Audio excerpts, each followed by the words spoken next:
start with what is the potential value of an account. We can get there through an account score. I generally express it in the form of a dollar. So what's the wallet share of this account potentially? And then from there, looking at what's the total territory value. So total territory value in theory would be the sum of all the accounts within it, and then looking at expected value of that territory. Now that expected value should hopefully give the sales rep a 1.0, like a ratio of, probability of hitting their number. And so that should give you some confidence, and the rep some confidence that you're giving them a territory that's going to allow them to hit their number. So when it comes to territory balancing, I start with the top down, with the value, and the bottoms up is going to look like what's the composition of the accounts that then go into hitting that number. Are you getting there because you have lots of accounts that tend to add up to the value, or you get there because of very few accounts? Now, depending on your segment, you're going to look at what is the amount of time that you can spend per account per year. So if you're a global account manager, you're probably looking at, 2 to 6 accounts total in your territory. If you're an enterprise rep, you might be looking at 20 to 30, maybe less.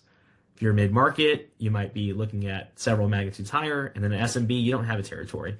So it also looks at how many accounts can you touch realistically within a year that is meaningful. And therefore you can look at what is my coverage model for the entire business.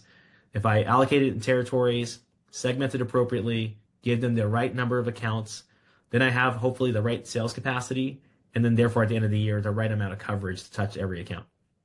Amazing. Okay. And when you look at that total score for the territory overall, are you looking at accounts that you've served already or that you have in the database, or are you looking at both the accounts that you have and you've touched and there may be customers, as well as those that don't exist in your CRM but may exist in a data provider? So everyone comes up with a different approach, but your existing customers should in theory be the trained data set, so to speak, that you can then use to extrapolate like potential wallet share and size of accounts for, prospects. Now, depending on how you set up your go-to-market motion, some sellers are responsible only for new business. Some of them are responsible for new plus expansion. So depending on how you set that quota, you have a blend. So if you're pure play new acquisition, then absolutely you're going to want to have historicals from your current existing customer base to figure out what the value of the new prospects are going to be. But if you're also giving them new customers, existing customers, then you have to figure out what that expansion might look like. So you're layering on that responsibility. So it's going to look a little different based on role design.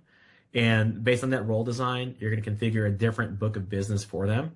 That different book of business is going to have a different set of probabilities and expected value around it to therefore hopefully help you hit your number.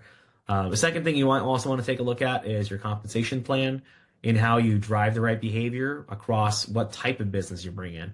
So do you compensate expansion and new the same, or do you treat them somewhat differently? Some other organizations will carve out completely different roles, and they'll bring in account management for expansion business, especially if it's same seller, same business line, same product set.